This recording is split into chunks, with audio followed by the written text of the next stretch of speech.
Hello guys, hello from Vietnam. I'm currently in Da Nang right now. It's my last day here and I wanted to do something sort of fun.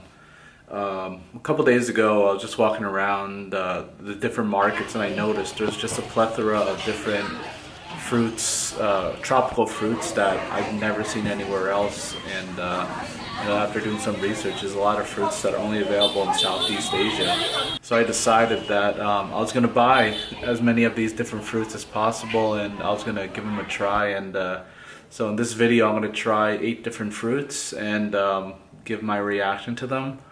Now, so a couple of them I've had before in the past, but most of these have been imported into the U.S., so maybe they're not as fresh or they're a different variety. But I assure you, these fruits I bought today are as fresh as they come.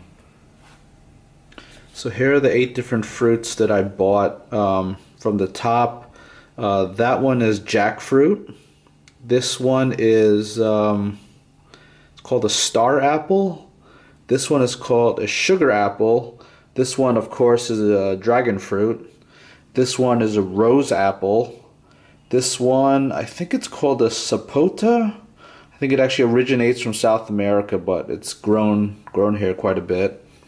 This one is actually an orange, but interestingly enough, the oranges here are green, not orange. And these ones over here, these last ones, are Rambutans. So yeah, so these were the 8 fruits I decided to select and try out. There were so many more other fruits I wanted to buy, but either I couldn't find them small enough, or they just I just couldn't find them. But you know, maybe in future trips I'll do another one of these if you guys think this is interesting. Okay, so the first fruit I'm going to try is jackfruit. Obviously, this isn't the whole jackfruit.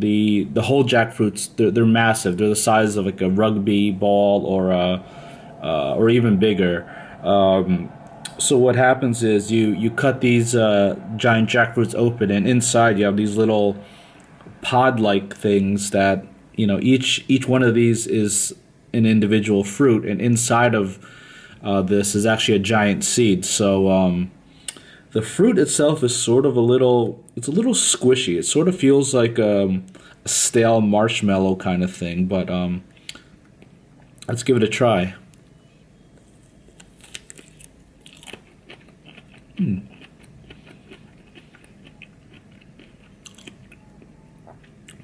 It's a little chewy. It's I don't think this one's quite as ripe as it could be, but it's a little chewy and almost has a slightly rubbery texture to it. It's not bad. It's not super sweet. It's actually, it sort of tastes like a bland mango. But as you can tell, there's a giant seed in the middle, and every one of these pieces will have that giant seed in it. But yeah, it's not bad. I think I would definitely eat this one again. Oh, one thing I wanted to mention about the jackfruit. On the outside, the jackfruit actually sort of looks like a durian, which is one of the fruits I really wanted to try. But in the hotel I'm staying at, there's actually a sign that says absolutely no durian inside the hotel because it supposedly smells really bad. So unfortunately, I couldn't buy that. And surprisingly, these pieces of jackfruit, they're quite fragrant also, but they're not stinky like I would assume a durian is. But they're quite fragrant. But it's more of a sweeter smell than, from what I'm told, the durian. Just it smells really foul. All right, let's move on to the next fruit. All right, so this next one is called Rambutan. They sort of look like little prickly lychees. I presume you sort of open them like they were lychee. Let's see how you get that open. Yeah, I mean, you just peel it open like the outer shell's, it's quite soft, easy to peel. They don't have much smell to maybe just a very distinct sweet scent to it. But yeah, even if you look at it, the flesh even looks like that of a Logan nut or a lychee. But let's see how the taste compares.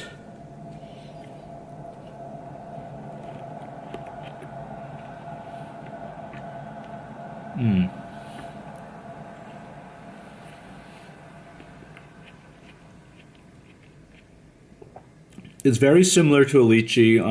I would say it's a little sweeter, and it's quite good. I would imagine you put these in the refrigerator for a little bit, and they'd make a nice. They'd make a nice, quite nice snack in the summer. All right, let's go to the next one. All right, so the next one is actually an orange, and I know what you're thinking. This is definitely not a ripe orange, right?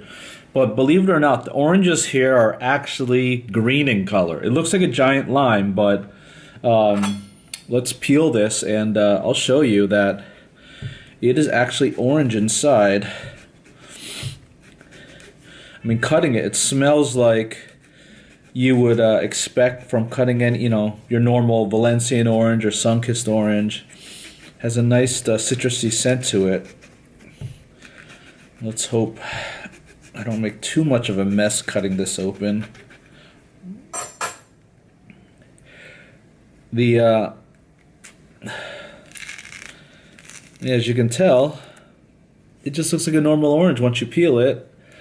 It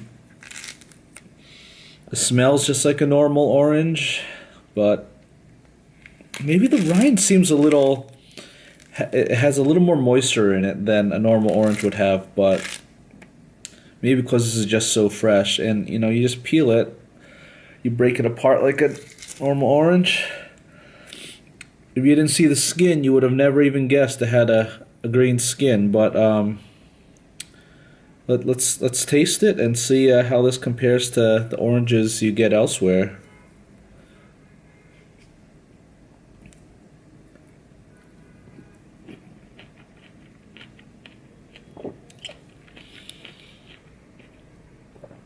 They definitely taste blander. They definitely taste blander than the Valencian oranges or the sun-kissed oranges I'm used to eating. But it's not bad. There's not many seeds in it. The slice that I had no seeds in it. Let me have another slice. See if this one has any seeds in it.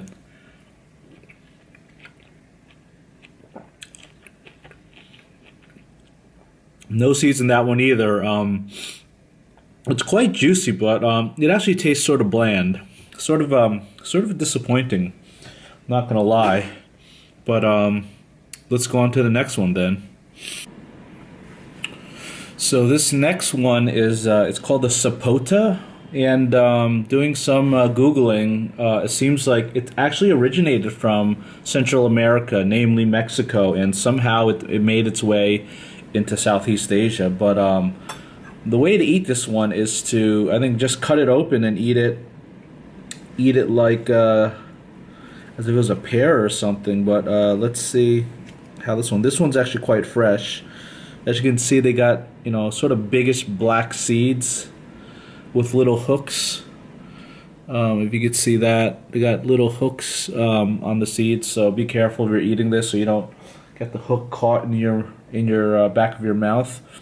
But yeah, what I googled, it says just eat it with a spoon, and let's give it a try. It scoops out really easily. It's sweet. It sort of tastes like a not quite like a pear. I can't quite grasp what this taste is similar to.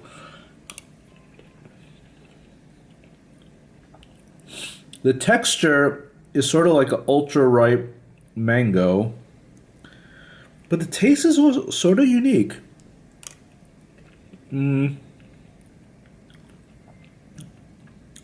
Yeah, it sort of tastes like if you're eating a pear dipped in maple syrup. That's sort of what this tastes like, and it's quite unique, and I like it. I would definitely eat this one again. But let's move on to the next one. Okay, so this next one is called a Rhodes Apple. If you look at it, it sort of looks like a bell pepper a little bit, but the where the top of the pepper would be is actually the bottom, and I think so. That's where it looks like the flower was, and I guess the stem would have been here. But again, I think we just cut this one open and just eat it.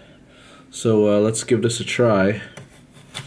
It cuts open. It sort of feels like cutting into an apple. If you look in the middle, it sort of looks like it's sort of like a fibrous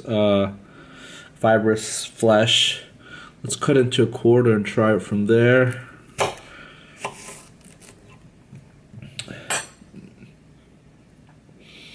Doesn't have much smell to it, and let's try it.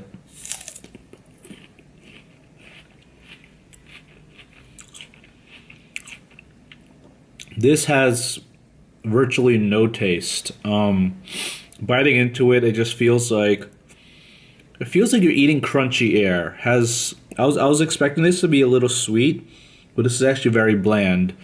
If you've ever had star fruit, which is another fruit I wanted to try, but I couldn't find it in the market, this sort of reminds me of that. Although star fruit has a little bit of a tartness to it, this has almost no taste to it.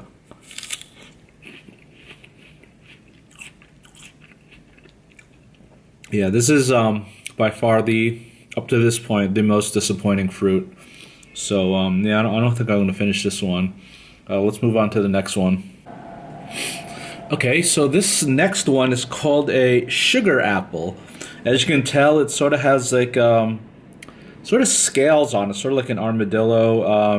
You can tell this one is a little discolored because it's quite ripe. When I was at the market, I sort of hinted to the lady working at the fruit stall that I wanted the really fresh. The really ripe fruits, so I could just eat it right away. And she dug through the little pile of sugar apples and picked this one out.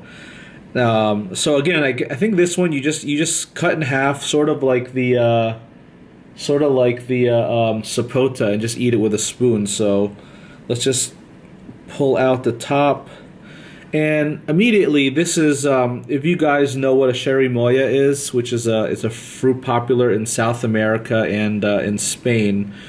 The top pulled out just like a cherimoya, and I think you're supposed to eat it like that. You just cut it in half and eat it with a spoon. And let's sort of see how this goes. Yeah, I mean, the insides of it, when we pick it up, it actually sort of looks like a cherimoya. Even the seeds and the flesh looks similar to a cherimoya. And let's give it a taste and see what it's like. Yeah, digging into it, the flesh feels a little more firmer than a cherimoya. But let's give it a taste. Obviously, don't eat the seeds. Pick out these seeds are sort of big.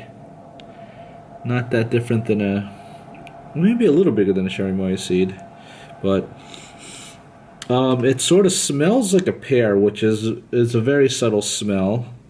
A lot of seeds. This one has a lot of seeds in it, yeah. But let me pick out this last seed and see what it tastes like.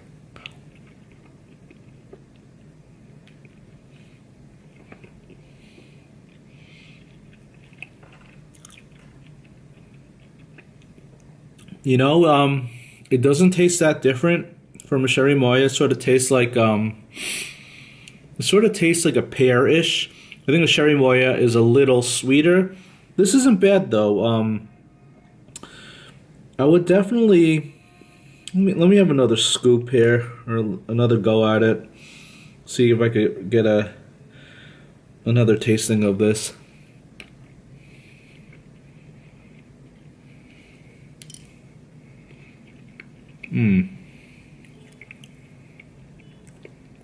Yeah, I would just say it's similar to a pear. Not quite as sweet as a pear, but it's okay. It's not my favorite, but yeah, I don't know if I would eat it again. I don't know if I'd buy it again, but it's okay. All right, let's go on to the next one. I think we've got 2 or 3 more to go, so we're almost there. Okay, so this next one is called, in English it's called a star apple, but funny thing, a few days ago, one of my Vietnamese friends told me about this fruit, and she didn't speak any English. We were just communicating through Google Translate.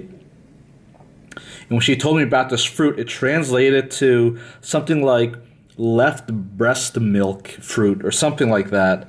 And I thought it must have been a failure of Google Translate. But then when I did some searching, that's sort of what this fruit is known as.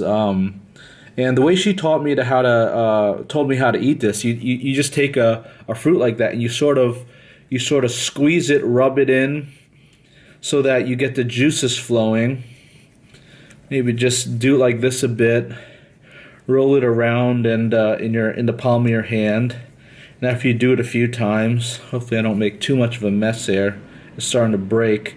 Then you cut it open with a knife and you eat it with the center with a spoon. So let's cut this one open.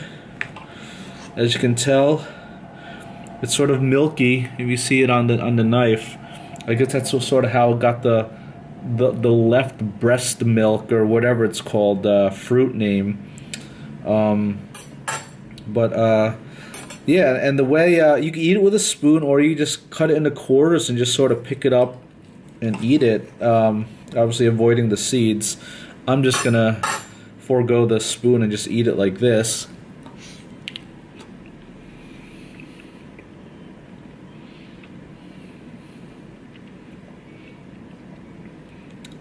It's got these big black seeds in it. Just try not to swallow them.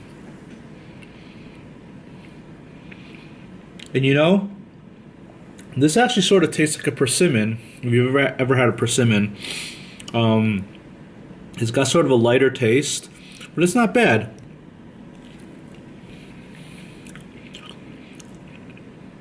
I think it's all right.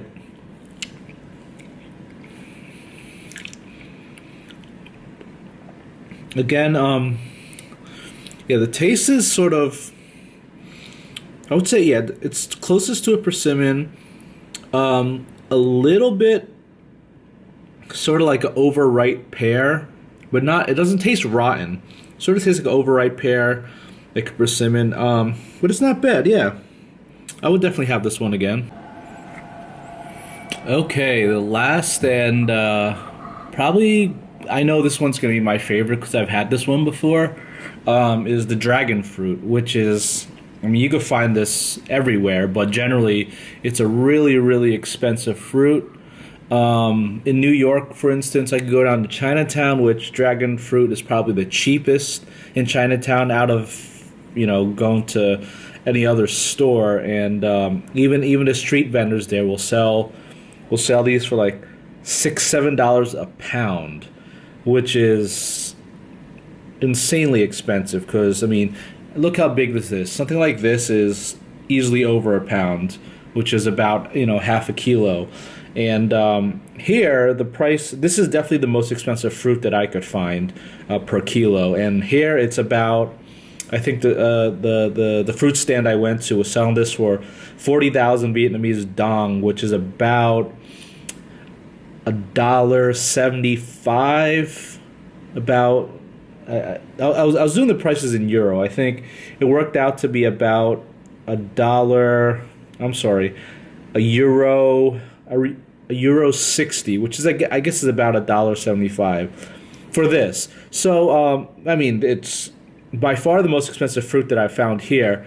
But I mean, these are grown here, and considering how much it costs elsewhere, $1.75 for this is insanely cheap. But these are actually really easy to eat. I seem to have misplaced my knife. Let me go get it. Be right back. Okay, so this is actually really easy to eat. All you need is a knife and a spoon. What you do is you cut it in half, which, believe it or not, is not as easy as it may seem because the thing is so massive. This might be the biggest dragon fruit I've ever purchased. Please cut it in half. Sometimes I cut off the top first, but I didn't do it this time. It might make it easier to cut later. As you can see, there's already juice starting to drip down, but once you cut it open, that's just amazing deliciousness. Now they have different varieties of these. You have the yellow ones. I mean, the ones that have the skin yellow. This one is obviously sort of like a purplish magenta, a fuchsia, whatever you want to call it. And then you get flesh that is white, and then you also have the red flesh. I've actually never had the red flesh ones before. I don't know if those are grown in Vietnam or not, but obviously this is the white one. So this one's really easy to eat. You just take a spoon, you just scoop it out as if it was, you know, like a pudding or something. And the first thing I noticed about this dragon fruit compared to dragon fruit I've bought in the US, for instance, this is definitely a lot tastier than the dragon fruit I bought in, say, New York. I mean, it certainly has something to do with the freshness of this. I mean, these are grown. This is one of the top exported fruits from Vietnam. Vietnam, I think, is either the number 1 or number 2 producer of dragon fruits. It's either 1 or 2 with China, but yeah, I mean, this is great. I mean, I obviously wish this was a little colder, but even at room temperature, it's quite good. So, yeah, like I predicted, this is my favorite, and yeah, definitely, I hope you enjoyed this video, and you know, if you ever have a chance to go to Vietnam, definitely try out some of these fruits. All these fruits combined cost me a little less than $5 US, which I'm almost certain I got ripped off at the market because I was communicating through Google Translate, and most certainly they were not giving me the best price. But even so, like $5 for all this fruit, to me, from what I'm used to paying for, you know, good fresh fruit, to me it seems like a bargain. And also it was fun, you know. So if you like this, comment below, tell me what you think. Is there a favorite fruit that you liked that I wasn't able to try? Or if you do like this, maybe I'll do more of these videos from when I'm traveling. So yeah, thanks for watching. Hit subscribe if you like this, and comment below if you have anything to say. Thanks. Have a good day.